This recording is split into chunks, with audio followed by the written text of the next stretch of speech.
Gently, its wide expanse shimmering in moonlight.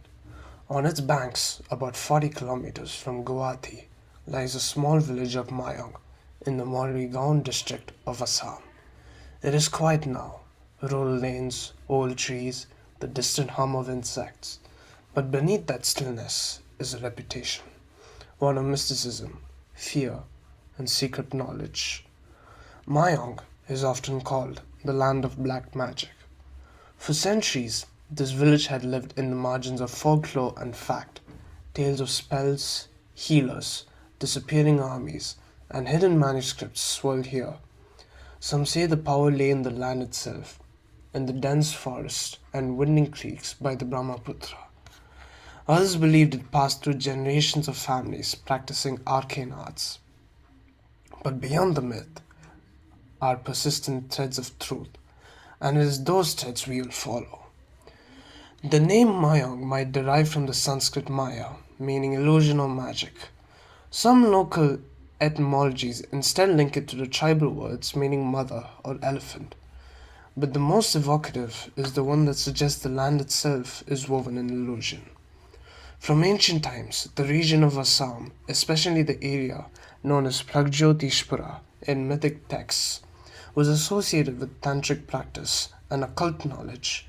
In the case of Mayong, there are claims that famous mythological figures such as Garudkacha of the Mahabharata were linked with powers originating here.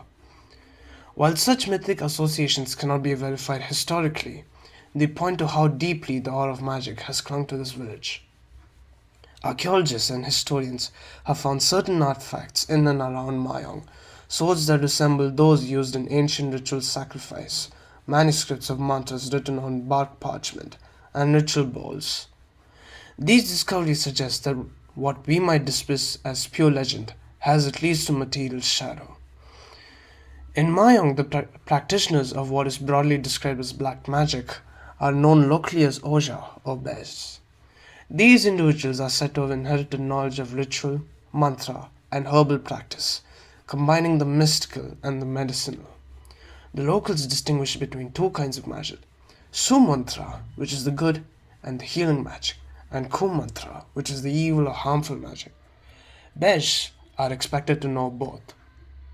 For example, claims persist of healers placing a copper plate on a person's back, chanting and either alleviating pain or in darker stories letting the plate crack or jump when the pain was extreme. It is important to emphasize many of these healers served a practical role in a region where conventional medical infrastructure was limited. One academic, Dr. Lee Kabora, has pointed out that when villages fell sick, there was often no doctor or primary health facility nearby. Hence, they turned to local Vaids or Hojas, who had personal knowledge of the community. The stories of Mayong are rich and varied, some so wild it is hard to know where to begin. One of the more persistent legends is that of an entire Mughal army vanishing in the forests of Mayong. Some say 100,000 horsemen, under rulers such as Muhammad Shah, simply disappeared due to black magic.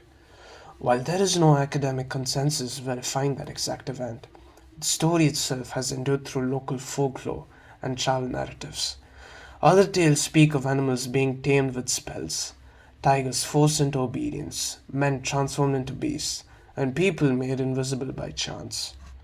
Some manuscripts preserved in the village record incantation such as Luki mantra for disappearing, Murark Bikar mantra for curing headaches, and Bodh Bagikaran mantra for control over ghosts. One such story describes a tree in Mayong forest that was cut through the middle, yet only a part of it would fall when a certain ritual was performed upon it, symbolizing how the unseen magic of the land still answered old rules. These tales, while impossible to verify in full, are not empty. They reflect the worldview of the region, where the boundary between the ordinary and the supernatural is thinner than one might expect.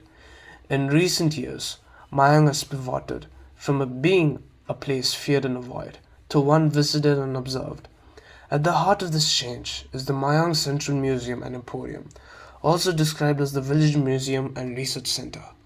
Here, visitors can see manuscripts, some from the 13th to the 19th century, written on bark parchment and in red scripts. Weapons and implements unearthed locally, swords, ritual bowls, artifacts believed to be associated with older practices, are displayed behind glass. But the museum also serves as a metaphor, a place where fear once ruled is now curated, documented, and contextualized. It stands in quite contrast to the wild stories of the past, yet it doesn't deny them. Walk the lanes of Mayong today, and you'll see a village, much like many others in Assam. Paddy fields, the hum of daily work, children playing, elders sitting under trees. But the air holds history. The Brahmaputra flows on, and the forests around still whisper their old stories. Because of its reputation, Mayang has drawn tourists, researchers, and venturers curious about the occult and the past. Some come for the so-called magic shows or to meet the practicing Bej, who may now perform stage illusions alongside folk cleaning. Others come out of academic interest. When we explore the darker side, according to reports, the magic traditions tie into the very real phenomenon of witch hunting in Assam. Women and older persons accused of witchcraft, suffering violence, ostracism, and murder. Much of this is rooted in lack of education, healthcare access, and fear of the unknown rather than strictly in occult practice. So while the romantic notion of sorcerers ruling hidden worlds may persist in folklore, the practical reality of Mayang is more complex. History, culture, belief, fear, and change all intertwined. Why does Mayang still fascinate people around the world? Because it touches on something primal, the fear of the unknown, the sense that hidden knowledge exists just out of light, the idea that healing and harm might come from the same source. In Mayang, that duality is real. A Bej who can relieve pain might also perform a ritual that terrifies. The boundary between white magic and black magic is often just the intent behind the gesture. Legends of disappearances, shapeshifting, ghosts, and armies gone without trace evoke a psychological response. They are anchors for the uncanny, even if one approaches with rational skepticism. The landscape, the village, the museum, they all provide context that something else once moved here. But as much as the past looms large, the present matters too. Mayang's transformation into a heritage site, its museum, the shift from fear to documentation, all of this illustrate a kind of cultural reclamation. What was once secret is now subject, not solely to dread, but to scrutiny.